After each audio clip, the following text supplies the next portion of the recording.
할렐루야. 예, 여러분들 만나서 반갑습니다. 별로 안 반가운가 본데요. 오래간만에 목사님이 우리 청년들하고 예배를 드리고 말씀을 전하게 돼서 마음이 설레었어요. 예, 그래서 굉장히 한 주간 기도하면서 어떤 말씀을 전해야 되나 하나님 앞에 무릎을 꿇었는데, 오늘 방금 읽었던 이 시편 본문 말씀이 마음에 감동이 왔습니다. 그래서 이 말씀을 준비했는데, 왜 이 말씀을 우리 청년들에게 주실까 고민을 해보니까, 목사님도 여러분들과 같은 청년의 때가 있었습니다. 그 과거를 회상해 보면 여러 가지 여러분들 살아가는 지금의 시기에 고민이 얼마나 많겠어요. 그 많은 고민들 가운데 제일 큰 고민이 뭘까? 제가 청년 때에 고민했던 부분이 아닐까 생각이 나더라고요. 앞길의 문제죠. 진로의 문제, 선택의 문제. 과연 내 인생은 앞으로 어떻게 펼쳐질까? 이런 미래와 앞길 진로가, 그리고 내가 어떻게 그 문제들을 내 인생과 내 삶을 어떤 모양으로 선택해야 될까? 그 문제가 제일 고민이었던 것 같았어요. 과연 나의 인생은 어떻게 될까? 나는 앞으로 어디 가서 살까? 누구를 만날까? 그리고 나는 무슨 일을 하고 있을까? 당시 목사님 신학교 다니고 또 막 교육등록사님으로 사역할 때였는데, 내가 만날 교회는 어떤 교회이고 또 어떤 성도일까? 이런 염려들이, 걱정들이 많이 있었어요. 그리고 또 한 가지 고민은, 내가 만날 내 아내는 누가 될까? 여러분, 그런 고민 있죠? 없나 보네. 나중에 자녀를 낳게 될 텐데 자녀들 앞에서 나는 과연 어떤 아빠의 모습을 하고 있을까? 미래가 궁금하고 진로가 궁금한 거예요.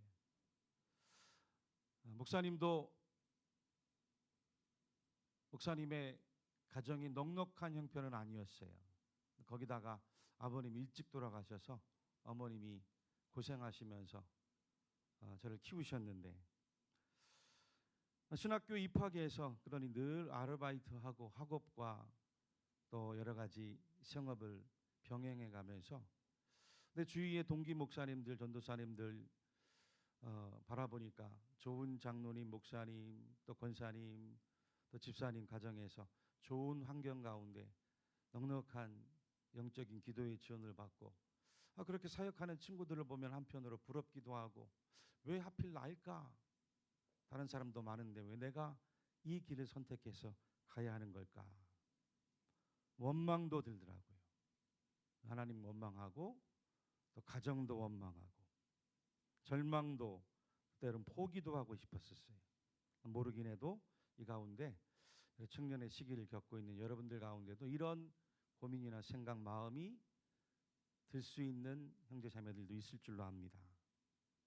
진로에 대한 고민뿐만 아니라 사랑에 대한 갈망도 있을 거고, 또 친구 간의 깊은 우정에 대한 고민도 있을 거고, 그리고 연약한 내 모습을 바라보면서 내 마음대로, 내 뜻대로 잘 일들이 안 풀려갈 때 자기 연민에 빠질 수도 있을 거고. 근데 여러분, 오늘 성경 말씀에 보니까 하나님께서 우리에게 놀라운 복음을 주고 계세요. 시편 25편 12절 말씀인데, 오늘 이 말씀이 여러분들의 인생에 어쩌면 평생을 좌우할 아주 중요한 순간일 수도 있습니다. 우리 다시 한번 시편 25편 12절 말씀 같이 한번 한 목소리로 받들어 읽어볼까요? 시작. 여호와를 경외하는 자 누구냐? 그가 택할 길을 그에게 가르치시리로다. 아멘. 다시 한번 더 읽어볼까요? 시작. 여호와를 경외하는 자 누구냐? 그가 택할 길을 그에게 가르치시리로다. 아멘. 이 말씀이 이 가운데 있는 여러분들에게 정말 도전이 되길 바랍니다. 믿습니까? 어쩌면 목사님이 이 말씀을 하나님을 통해서 주실 때에 이 가운데 누군가는 이 말씀, 오늘 이 말씀 때문에 여러분의 인생이 완전히 바뀔 수 있는 사람도 저는 있을 줄로 압니다. 이 말씀을 보면 여호와를 경외하는 자라고 그랬어요. 경외라는 말이 나왔는데 이 경외라는 말이 쉬운 이야기가 아니에요. 한자로 공경 경자에 두려워할 외자를 썼어요. 경외.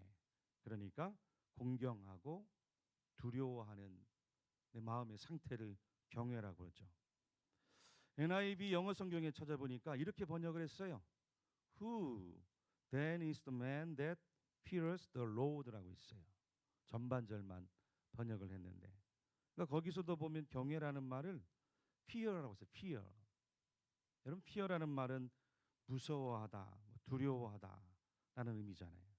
그러니까 한자나 영어나 둘 다 경외라는 뜻은 뭔가를 두려워하고 또 무서워하기도 하고 두려워하기도 하고 놀라워하기도 하고 또 뭔가를 바라보면서 감탄하기도 하고 경탄하기도 하고, 감탄하고 경탄하게 되니까 숭배하게 되고 또 그 앞에 공경하게 되고 존경하게 되는. 히브리어로 보니까 야레라고 했는데 이 야레라는 말도 똑같아요. 두렵고 무섭고 놀랍고 뭔가를 존경하거나 공경할 때 경외라고 해요. 루돌프 오토라는 아주 유명한 철학자가 있어요. 신학자이기도 한데 이분이 쓴 책 가운데 베스트셀러가 많습니다. 그 책 가운데서 성스러움의 의미란 책이 있어요. 청년들 한번 기회가 되면 그런 좋은 책들 한번 뽑아서 읽어보면 참 좋을 것 같아요. 근데 그 책에 보면 루돌프 오토라는 신학자이면서도 철학자가 오늘 이 말씀의 경외라는 단어를 라틴어로 누메니즘이라고, 누멘 새롭게 해석을 했어요. 경외, 누멘. 이 누멘이란 뜻은 사람들이 인생을 살아가면서 얼마든지 경험할 수 있는 이런 누멘과 같은 상황이 있다라는 거예요. 무슨 뜻입니까? 여러분, 우리가 살다 보면은 아주 광범한 이 자연 환경에 우리가 맞닥뜨리면은 놀랍잖아요. 경탄스럽잖아요. 때로는 무서울 때도 있잖아요. 막 높은 산이라든지 드넓은 광야, 또 이 파도 치는 그런 바다를 바라볼 때에 얼마나 놀라운지, 밤하늘에 떠 있는 무수한 별들도, 그리고 둥그런 달도. 얼마 전에 목사님이 새벽기도 나오느라고 사택에서 그 주차장으로 걸어오는데 겨울이었을 것 같아요. 이 아직 해가 안 떠는데 달이 둥그렇게 하늘에 떠 있는 거예요. 뭐 다 아는 내용이긴 하지만 그날따라 하늘을 보니까 저 둥그런 달이 공중에 매달려 있는 거예요. 저게 왜 하늘에 매달려 있지? 저건 뭘까? 다 아는 내용이지만 너무너무 경탄스럽더라고요. 여러분, 놀랍지 않아요? 저게 어떤 존재인지 갑자기 저렇게 하늘에 떠 있을까? 땅에 떨어지지도 않고. 뭐 달만 그렇습니까? 밤하늘에 떠 있는 수많은 별들, 대낮에 환한 태양,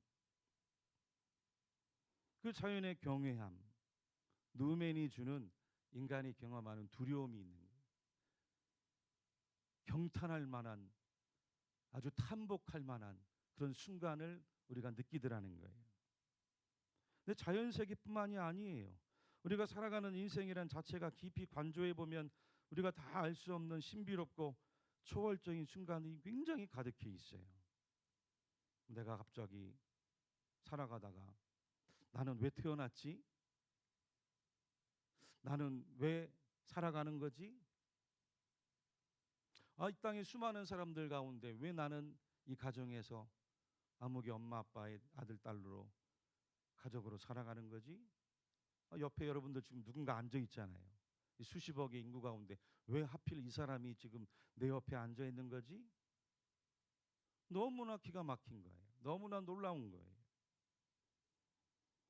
도대체 우리는 왜 만나서 함께 사랑하고 때로는 미워하고 또 때로는 분노하고 또 때로는 아파하고 또 때로는 환희하고 그 모든 것이 원인도 결과도 잘 알 수 없는 아주 신비롭고 경탄스러운 우리가 살아가는 여러분들이 살아가는 인생이 굉장히 장엄한 거예요. 믿습니까? 굉장히 경외스러운 거예요. 신비로운 거예요. 여러분들이 존재하는 것 자체가 굉장한 일이에요. 그런 경외감은 누구에게 다 찾아온다는 거예요. 그래서 사람들이 종교를 가져요. 어려운 일 만났을 때 점을 치고 운세를 보고 미래를 알고 싶어 무당도 찾아가고 혹은 내 마음속에 나보다 더 나은 존재를 그것이 자연이든 물질이든 아니면 현대과학 기술이든 아니면 사람이든 아니면 연예인이든 말 그대로 아이돌 우상을 내 마음속에 들여놓고는 그것을 통해서 위로를 받고 위안을 받고 의지하면서 그렇게 세상 사람들도 경외하면서 인생을 살아간다는 거예요. 근데 저와 여러분들은 누구를 경외하면서 사는 사람들이에요? 하나님이에요. 할렐루야. 세상 사람들도 그 경외스러운 순간 때문에 뭔가를 바라보고 의지하고 위로받고 싶어서 우상을 만들고 살아가요. 근데 저와 여러분들은 보이는 우상이 아니라 보이지 아니하는 하나님을 경외하면서 지금 살아가고 있는 이 얼마나 놀라운 축복인지 알 수가 없어요. 보이는 세상의 형상 우상이 아니라 보이지 아니하시는 하나님을 우리가 경외하고 믿고 이 자리에 앉아 있는 거예요. 세상의 조물이 아니라 그 모든 조물을 만드신 조물주 하나님을 내가 경외하며 지금 살아가고 있는 모든 세상의 조물들을 창조하신 하나님, 우리 눈에 보이진 않지만 인간의 역사 속에 말씀으로 계시하신 하나님, 그 말씀이 사람의 몸을 입고 이 땅에 오신 그 예수 그리스도를 우리가 신앙하며 살아가는 존재들, 죄와 빠져 죽음의 길을 걷는 인간들을 불쌍히 여기고 긍휼히 여기셔서 십자가에 달려 대속의 죽음을 죽으신 그 예수 그리스도, 그 주님을 하나님의 아들로 믿고 우리가 살아가는 사람들이 바로 여러분들이라는 거예요. 믿습니까? 얼마나 놀라운 이야기예요. 지금도 하나님의 영이신 성령으로 여러분들과 함께 동행하시고, 믿습니까? 여러분들 곁에 함께 하시고, 또 여러분들을 보이지 않게 여러분들이 인식하지 못하지만 이끌어 가시고 지도해 가시는 순간순간 여러분들에게 힘을 주시는 그 하나님을 우리가 경외하며 지금 살아간다는 거예요. 전도서 3장 11절과 14절 말씀에 다음과 같은 복음이 있어요. 우리가 다시 말씀 한번 함께 읽어보십시다. 시작.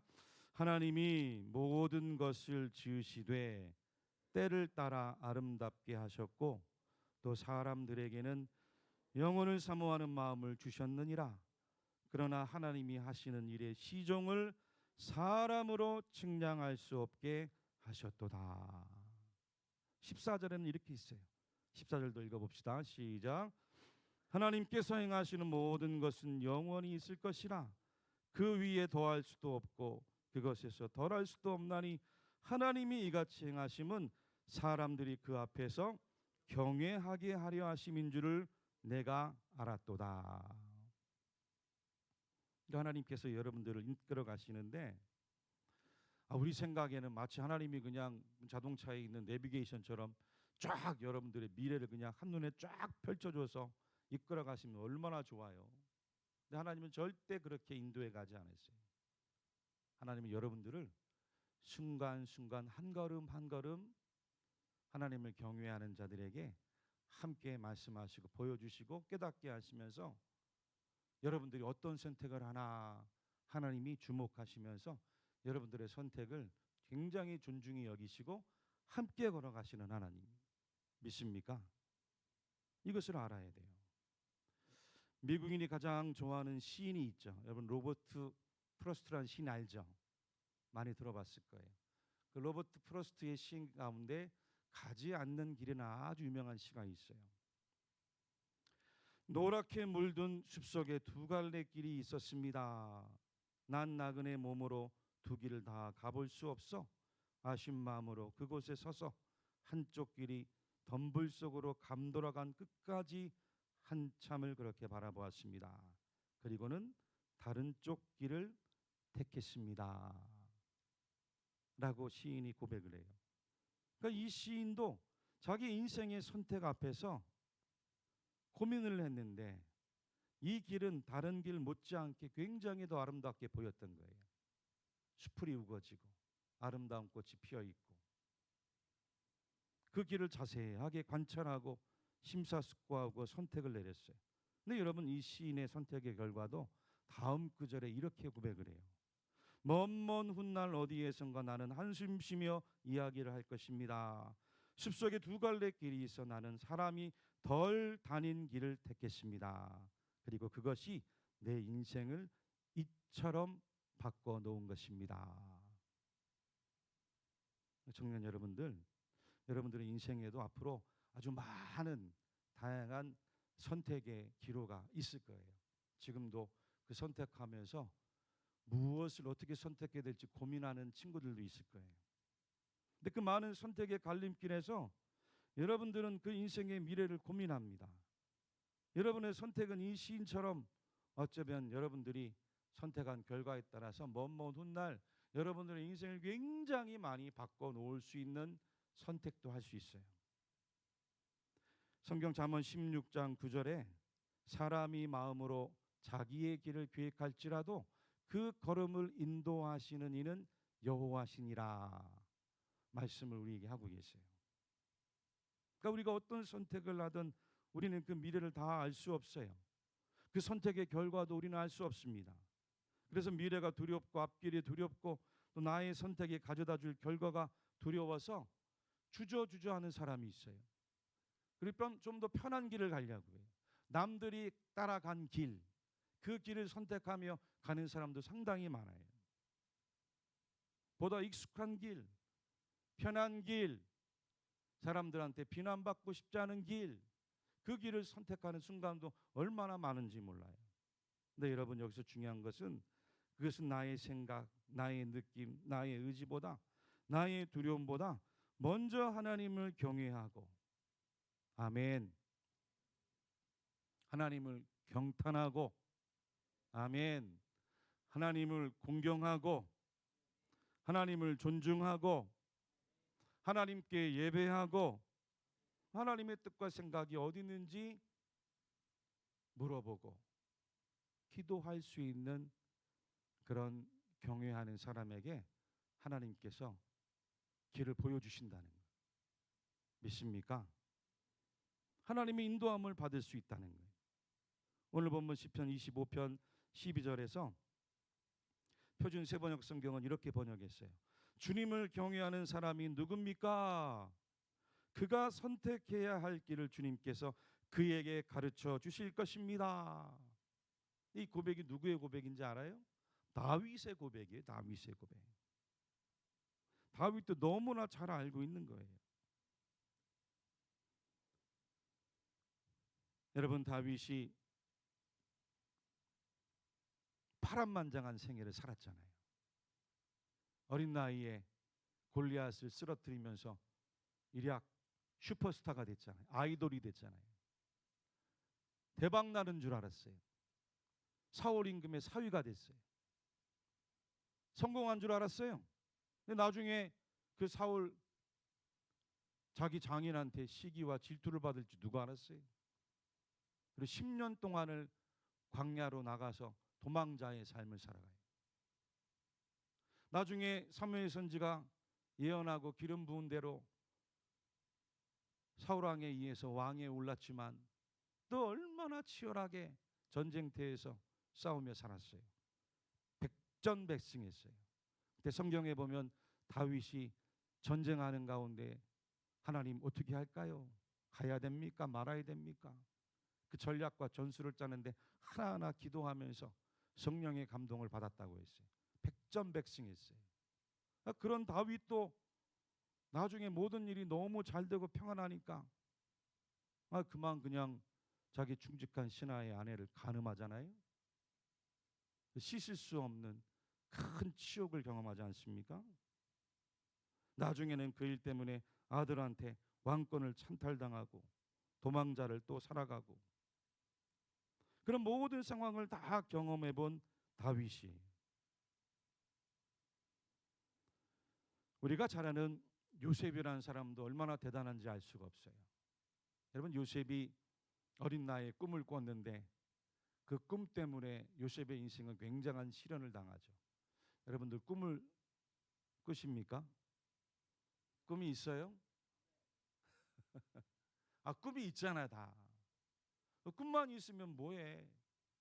꿈을 이루기 위해서는 시련이 뒤따라야지, 고난이 뒤따라야지, 희생이 뒤따라야지. 꿈만 있으면 그냥 춘몽이지. 근데 이 꿈 때문에 요셉이 어린 나이에 형들한테 미움을 당하고 부모에게 생리별 당하고 다른 나라의 노예로 팔려갔는데, 성경에 보면 이 요셉이 그런 가운데도 원망을 안 해요. 불평을 안 합니다. 남 탓을 하지 않아요. 형들 다 보디발의 집에 가가지고 노예로 살면서도 얼마나 충실하게 일했어요. 나중에 거기서 모함을 당해가지고 감옥으로 가는데도 보디발 탓을 하거나 그 보디발의 아내의 탓을 하지 않았어요. 비록 꿈과는 정반대로 자기 인생이 흘러가도 요셉은 자기 삶을 원망하지 않았어요. 어떻게 이럴 수 있었을까? 다른 이유가 없어요. 하나님을 경외했기 때문에 그래요. 믿습니까? 하나님은 보이지 않지만 살아계신 하나님으로 요셉은 늘 하나님을 두려워하고 존경하고 공경하고 탐복하고 경탄하고 하나님 앞에서 경배하고 숭배하는 삶을 살았기 때문에 그래요. 하나님이 자기와 함께함을 믿고 하나님을 경배했기 때문에 나중에 요셉이 창세기 39장 9절에 보면 그런즉 내가 어찌 이 큰 악을 행하여 하나님께 죄를 지으리까 라고 고백을 했어요. 우리 청년 여러분들, 여러분들의 미래가 궁금하십니까? 미래가 궁금해요? 네. 혹시 나의 미래, 내 인생, 내 앞길은 어떻게 될까? 염려가 됩니까? 걱정이 됩니까? 아니면 지금 뭔가를 선택해야 되는 아주 중요한 순간에 있습니까? 하나님의 인도를 구하기 원한다면 선택에 앞서서 여러분들이 주님을 경외하는 삶으로 먼저 나갈 수 있기를 축복합니다. 주님과 깊은 관계, 주님과 나와 주님과의 그 인격적인 관계가 내가 선택하기에 앞서서 먼저 앞서 있는가를 여러분들이 잘 봐야 돼요. 오늘 주님이 말씀하셨어요. 그가 택할 길을 그에게 가르치시리로다. 얼마든지 하나님은 여러분들의 앞길을 이끌어 가신다는 거예요. 하나님을 경외하는 여러분들의 미래를 하나님이 굉장히 여러분들을 존중해 주세요. 사람이기 때문에 우리가 예수를 믿어도 실수할 수 있어요.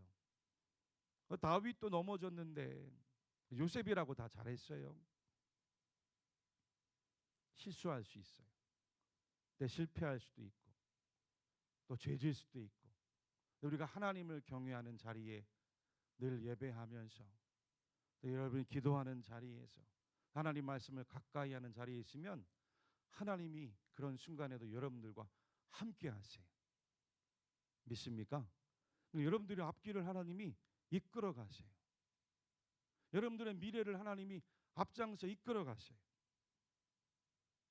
얼마나 놀라운 이야기예요. 시편 119편 9절과 10절에 청년이 무엇으로 그 행실을 깨끗게 하리까? 주의 말씀만 지킬 따름이니이다. 내가 전심으로 주를 찾았사오니 주의 계명에서 떠나지 말게 하소서라고 했어요. 하나님을 경외하는 자는 하나님 말씀 안에, 그리고 기도의 자리에서, 또 지금처럼 여러분들이 하나님을 예배하는 이 자리에서 서 있는 거예요. 여러분들이 하나님을 경외하는 사람들이에요. 전도서 12장 1절에서 2절 13절 말씀에도 너는 청년의 때 너의 창조주를 기억하라. 곧 곤고한 날을 이르기 전에 나는 아무 낙이 없다고 할 해들이 가깝기 전에 해와 빛과 달과 별들이 어둡기 전에 비 뒤에 구름이 다시 일어나기 전에 그리하라 말씀하시고는 마지막 결론의 13절에 이렇게 말씀하셨어요. 일의 결국을 다 들었으니 하나님을 경외하고 그 명령들을 지킬지어다. 이것이 모든 사람의 본분이니라. 아멘. 여러분들, 나의 미래가 어떻게 될지 명확하게 눈에 안 보인다 할지라도 하나님을 경외하고 또 하나님을 예배하고 하나님을 두려워하고 또 하나님을 가까이 하는 청년 여러분들이 되면 하나님이 여러분들의 판단과 선택을 도와주세요. 믿습니까? 옆에서 존중해 주세요. 그 선택을 지켜주세요. 목사님이 경험해 본 바에 따르면 하나님은 얼마든지 목사님이 생각하고 판단한 것 그 이상으로 더 좋은 길로, 더 선한 길로, 더 베스트한 길로 목사님이 이끌어 주셨어요. 있습니까? 네, 여러분들 하나님을 경외하는 청년들로 늘 하나님 앞에 서 있기를 축복합니다. 하나님이 여러분들의 앞길을 가장 좋은 길로 이끌어 주실 줄로 믿습니다.